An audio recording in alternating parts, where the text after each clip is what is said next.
सम्राट,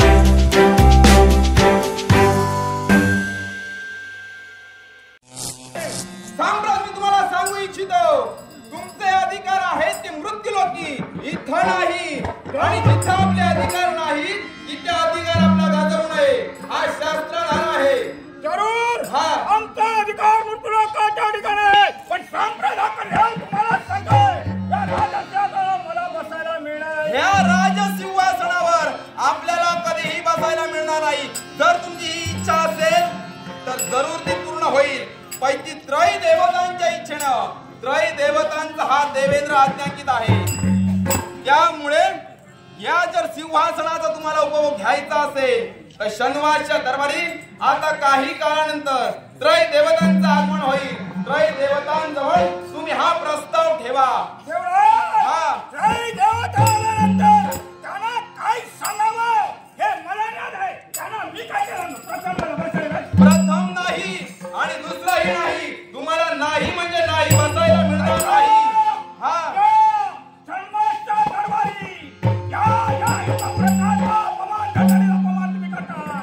पण लक्षात ठेवा, याच वेळी ही कलिदेवता प्रतिज्ञा करते आहे. प्रतिज्ञेच्या वाणीला तुम्हाला सांगतो आहे. कलिदेव, मुखातील शब्द मुखात ठेवा. यावेळी शनिवारच्या दरबारात येऊन देखील या देवेंद्रासमोर आपण प्रतिज्ञा करत आहात. आणि हीच भ्रामक कल्पना तुमची मी परिपूर्ण होऊ देणार नाही. देव असला तरी सम्राट हा सुद्धा देवच आहे आणि माझं कर्तव्य मी परिपूर्ण करणार. म्हणून तुम्हाला सांगू इच्छितो, या क्षणी आपला हट्ट सोडा म्हणतोय.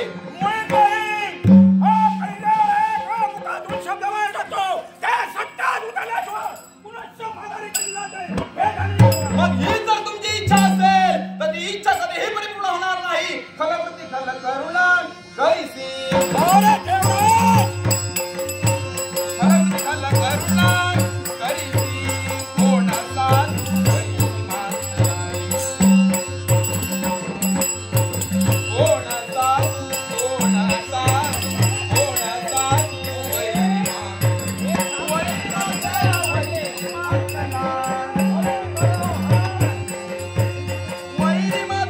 वैरी मातला, वैरी मातला,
नाही नव्हे.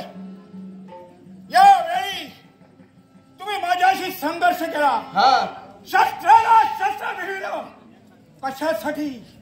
या राजगादीसाठी. फार सत्य. घटका आहे. हा काय सांगतोय ते का? काय सांगता? या भरेला हा देव दरबारी ऐकूया. माझा झालेला गगनाला अपमान हा तुम्ही देवतांनी केला. अर्थात हा अपमान तू केला आहेस.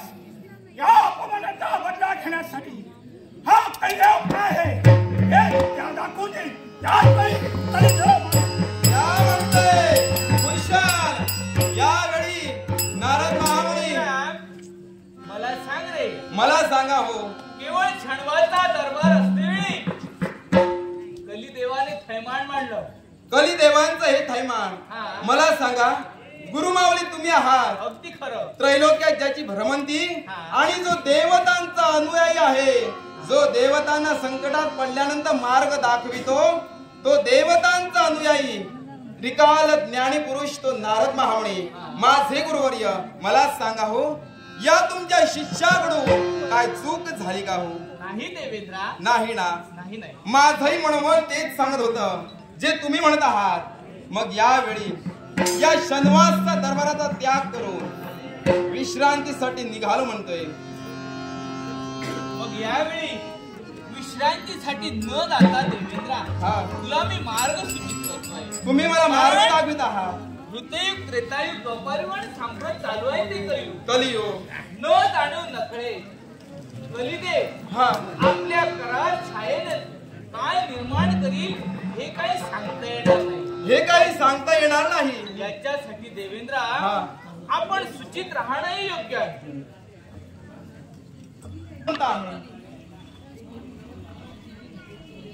थांबता हा या देव लोकात कुठेतरी खळवळ माजू नये याच्यासाठी देवेंद्रा इथं न थांबता हा. ह्या देव दरबाराचा त्याग हा कुठेतरी हा बलदेव फळ माजवणार हे नक्की मला ज्ञात आहे. याच्यासाठी हा आपण होय म्हणतोय. आपल्या मार्गाचं अवलंबन करून हा देवेंद्र त्याकडे निघाला म्हणतोय.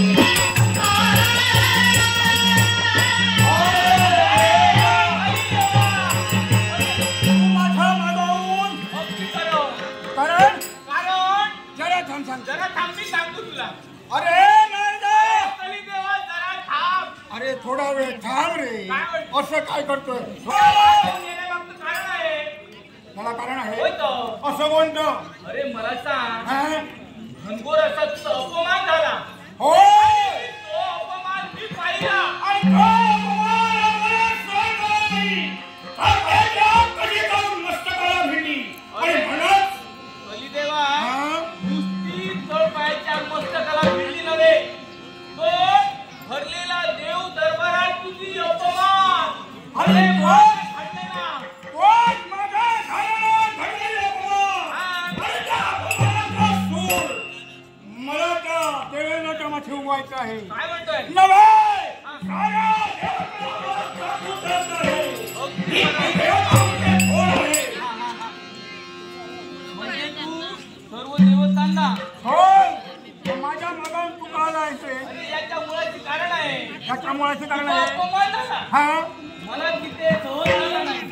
म्हणून तुला सहन झाला नाही. हा म्हणून माझ्या मागावर तू ही देवसभा सोडलीस होय तो. आणि माझ्या मागे आलाय. हा नारद काय ते ज्या नक्की काहीतरी आहे. होय ना. याच्या मुळात नक्की काहीतरी आहे. काय तर तू येऊ शकत नाही. कलिदेवा मला सांग हा? देवतांचा सूड घेणार खरा हा. बरोबर आहे पण तो घेणार तो कसा काय? येणार कसं काय? हा एक लक्षात ठेव. काय ते? त्या देवराज लिंगाच्या मुखामध्ये शब्द बाहेर निघाले. हा हे कलिदेव तुझा अधिकार मृत्यूलोकाच्या ठिकाणी. हा. होय ना? अरे वा. मग पहा ते शब्द माझ्या कानी घुमत आहे हा. आणि म्हणत मी ठरलेलं आहे हा. याच्या पुढं या माझ्या हिताच्या ठिकाणी कुणीही देवाचं नाव घ्यायचं आहे. कलिदेवा. देवाची भक्त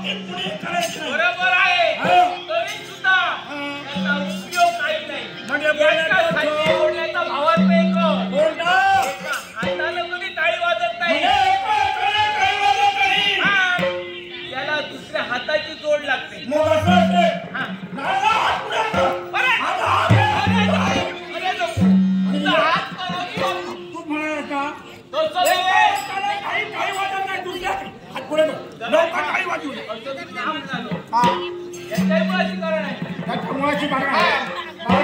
मला सांग तुझा भाऊ म्हणला हा आणि जर का तू त्या देवतांचा सूड घ्यायला पाहिजे, देवेंद्राचा जर का सूड घ्यायला पाहिजे, तर एका हाताने टाळी वाजत नाही, दुसऱ्या हाताने त्याला जोड. असं तू का म्हणालो? त्याच्या मुळाची कारण याच्या मुळाची कारण बलिदेव ऐक.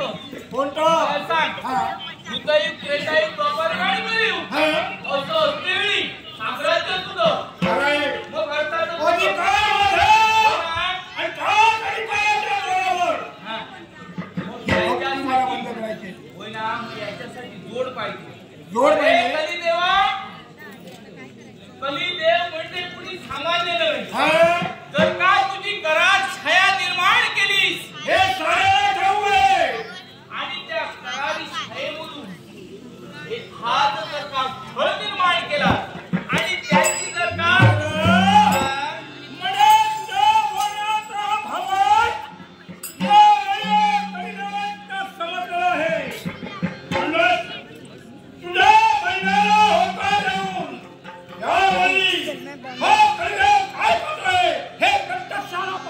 काय ते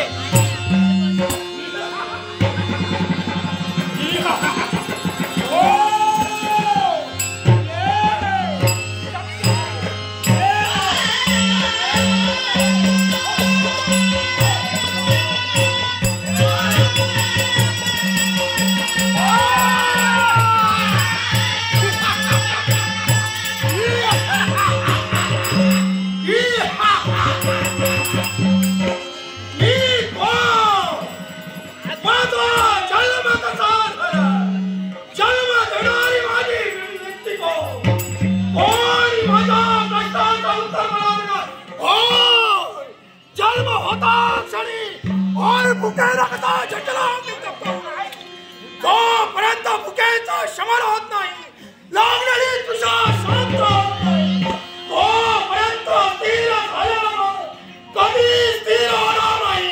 याच्यासाठी भुकेचं शमन, भुकेचं शमन होय.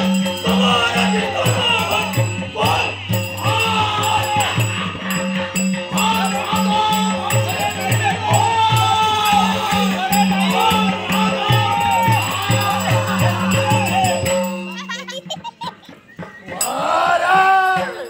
पण नाही तोपर्यंत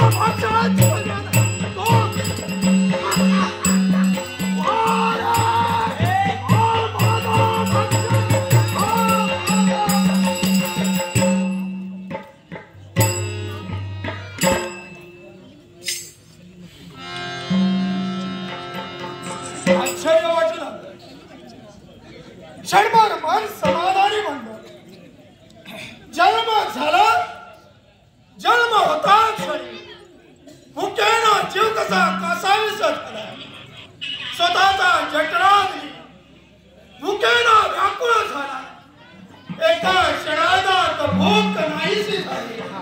लागलेली तृषा काही क्षणात शांत झाली. ज्या व्यक्तीचा अमृतस्थानच्या मस्तकावर येता क्षणी जो आमचा देह अस्थिर झाला, तो देवांचा अस्थिर झाला. ही कोणाची दैवी शक्ती असावी. मग आपल्या मनात मावळणाऱ्या प्रत्येक प्रश्नाचं उत्तर या व्यक्तीकडून घ्यावा आणि आपल्या मार्गासाठी मला सांगा, ज्याचा अमृतस्थानच्या मस्तकावर येता क्षणी लागलेली भूक, लागलेली तृषा एका क्षणात शांत होऊ शकते. मग आम्हाला आश्चर्य वाटू लागलं की आमच्या नेत्रासमोर अशी दैवी शक्ती निर्माण व्हावी आणि तिचा बरोबर नाही चल असा पण चलत नाही. बरोबर आहे ऐसे म्हणे आमच्या देहाला संज्ञा काय ऐकून घ्यायचं आहे. मग पहा कोणताच नाही. एअरटेलचा आहे नाही, एअरटेल नाही, जिओचा फक्त. पण थोडा थोडा चालतं. आणि या कलियुगात तो युगपुरुष निष्कल्प विकल्पाची देवता म्हणजे खरी देवता अशी आमच्या देहाला संज्ञा. आणि तुझा जो जन्म झाला आहे तो आमच्यापासून झाला आहे. अर्थात तुझी मातृपितृ देवता म्हणजे ही खरी देवता.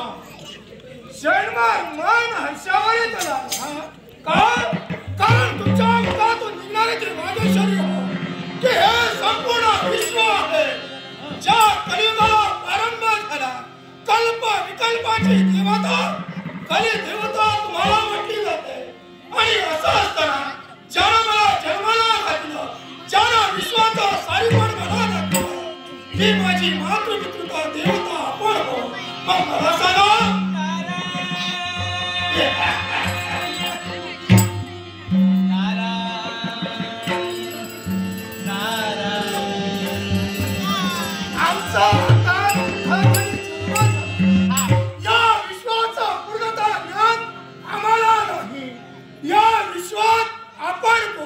याची पूर्णता कल्पना मला नाही तरी देखील जर का माझ्या पितृ देवतेने मला जन्माला घातलं मग सांगा आपलं नामविधान काय मग ऐक स्वर्ग आणि पाताळ या त्रैतलात माझी बंदी आणि त्रैलोक्य वन्यपुरुष नारदच माझ्या देहाला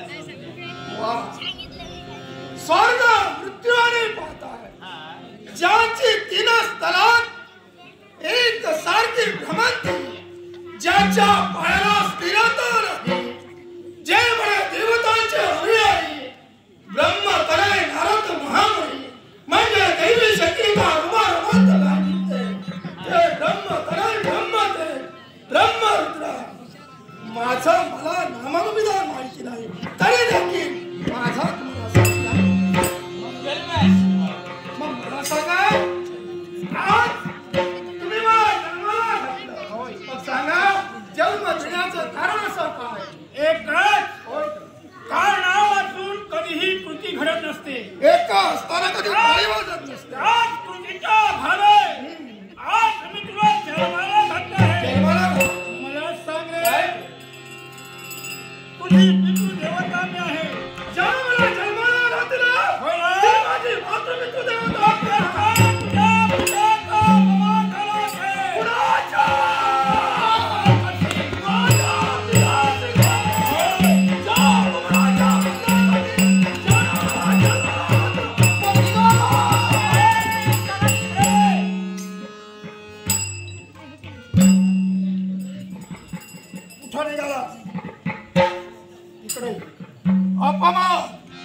मान खंडना तेजावंद जरी तो आमचा जन्म जरी आत्ताच झाला तरी देखील या विश्वाचं पूर्ण ज्ञात आम्हाला झालं ज्या पितृ देवतेनं आम्हाला जन्माला घातलं जर माझ्या मातृपितृ देवतेचा अपमान होत असेल तर या विश्वाच्या ठिकाणी कुणी असो आपता सदा स्वैरा ना त्याच्या जीवनाचा विचार केला जरा अपमानाचा बदला घेण्यासाठी वायू वेगानं तुमचा पुत्र निघाला असताना थांब या शब्द तुमचा कारण आहे याला कारण मला सांग रे माझा अपमान झाला शब्द तुझ्या कानी पडतात दाबाच्या हात तुझा मस्तकी लावला का होऊ नये पुत्राच्या भावनाने निघाला पण मला सांग रे माझा अपमान केला आहे कुणी न्याय आहे म्हणजे अपमान केला त्या व्यक्तीचा नामविधान आम्हाला माहिती नाही आणि म्हणून पुढे तुम्ही आम्हाला वधारी मुलं सांगा आणि ज्या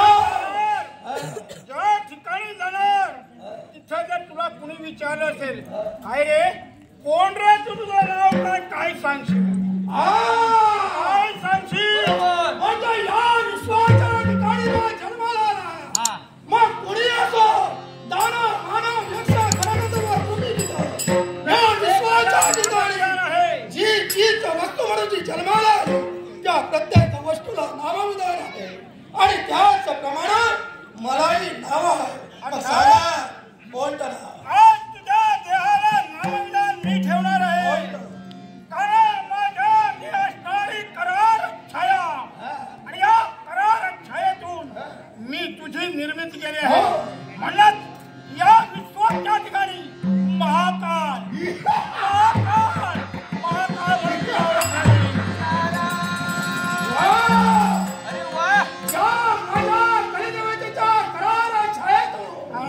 ज्याचा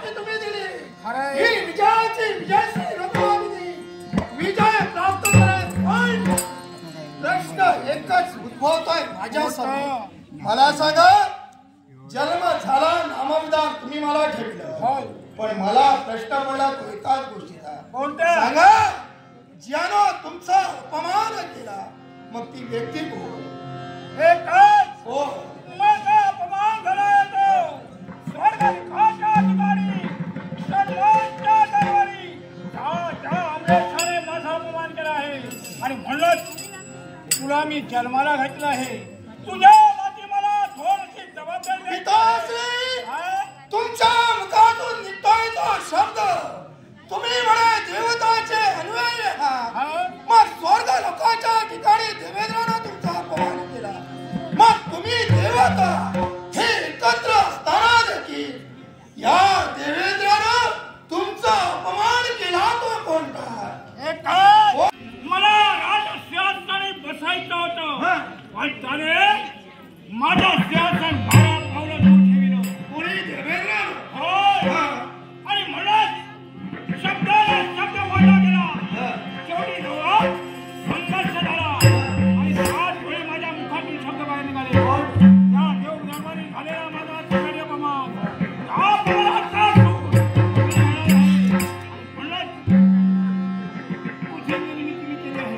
पिताश्री याच्या पुढे तुझ्या माती मला जबाबदारी सोपवायची वाचायची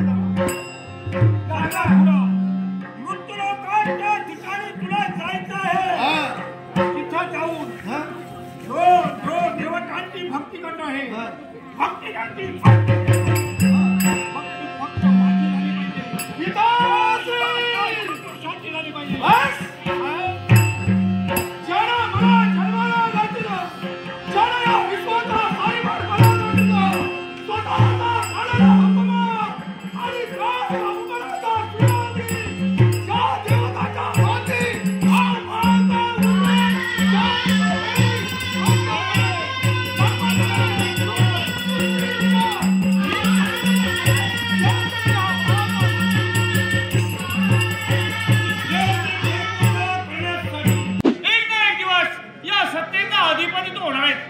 सत्ता मिळाली म्हणून सत्तेनं मधाळ नवू नकोस परधन वामना समान आणि परस्त्री माते समान हे तिथे शब्द आम्ही आमच्या हृदयाच्या गाभारी अजूनही करून ठेवले इतकंच कशाला पिताजींचे शब्द आम्हाला आठवत आहेत बाळ विद्याभ्यास केल्याशिवाय ज्ञान प्राप्त होत नाही आम्ही म्हटलं सांगा पिताजी आम्हाला ज्ञान प्राप्त व्हायचं असेल तर या तुमच्या पुत्राला काय दिव्य करावं लागेल पिताजीने आम्हाला सांगितलं हे बाळ तू लहान आहेस पण तरी सुद्धा विद्याभ्यास करणं हे क्रमप्राप्त आहे आणि म्हणूनच पिताजीने आम्हाला सांगितलं 12 वर्षाचा पदरीका कालावधी मग तुम्ही तू देवतेपासून तुला अलिप्त राहावं लागेल आम्ही लहान असल्या कारणानं आमचं मन विरघळलं पण तरी सुद्धा मागचा पुढचा विचार आम्ही केला नाही गुरुवाष्टमी गेलो 12 वर्षाचा पदरीका कालावधी आम्ही गुरुवाष्टमी घालला आणि माघारी परतलो काय पाहिलं आली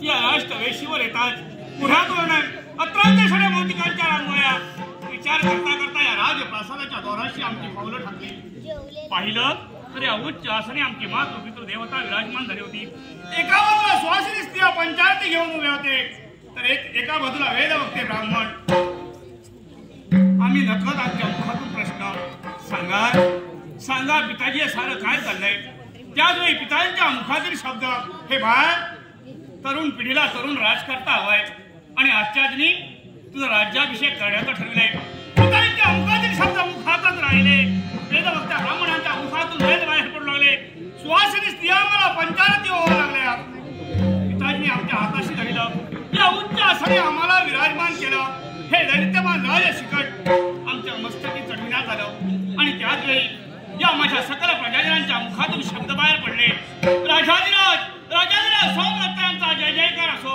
राजाधिराज सोमदत्त यांचा जय जयकार असो कर्णाची तुषा शांत झाली पण त्याच वेळी आम्ही प्रतिज्ञा केली आजपासून जगेल तो या माझ्या लाख प्रजाजनांसाठी आणि मरेन तो या माझ्या लाख प्रजाजनांसाठी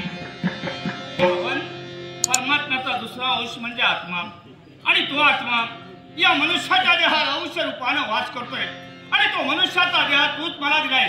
शिवाय तो देह सत्कारणी लागावा एवढीच तुझ्याजवळ प्रार्थना.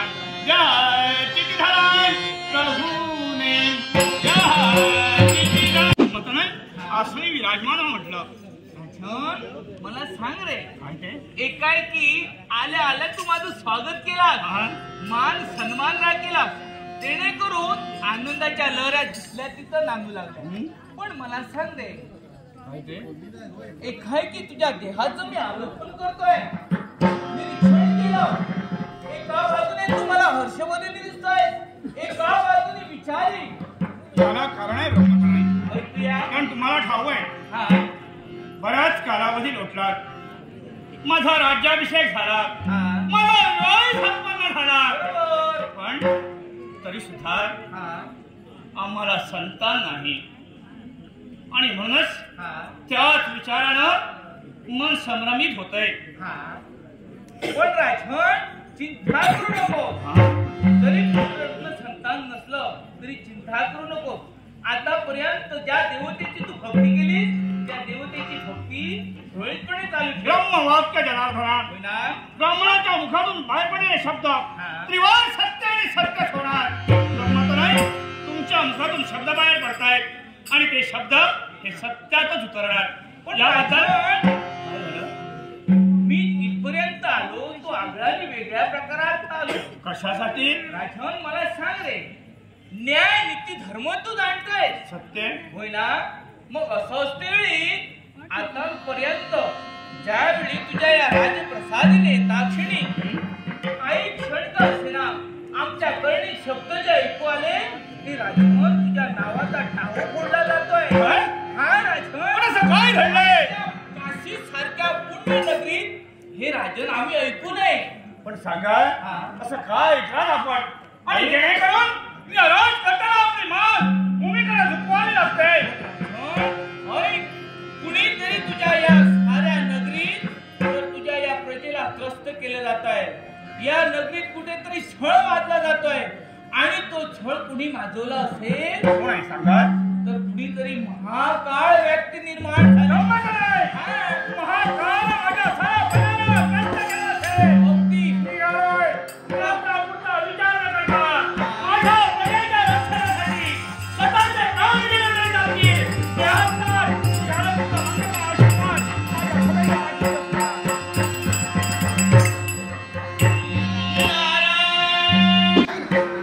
पती परमेश्वराय बरोबरच आमच्या मातृपितृ देवतेची पूर्वपुण्याईमुळे काशी नगरीच्या राजकारणाशी आमचा विवाह झाला.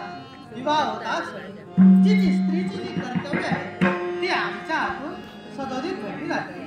पण हे देवा, तुझा मंगलमय आशीर्वाद या सदोदीच्या पृष्ठभागी राहावा एवढी देवा तुझ्या चरणी सविनय प्रार्थना.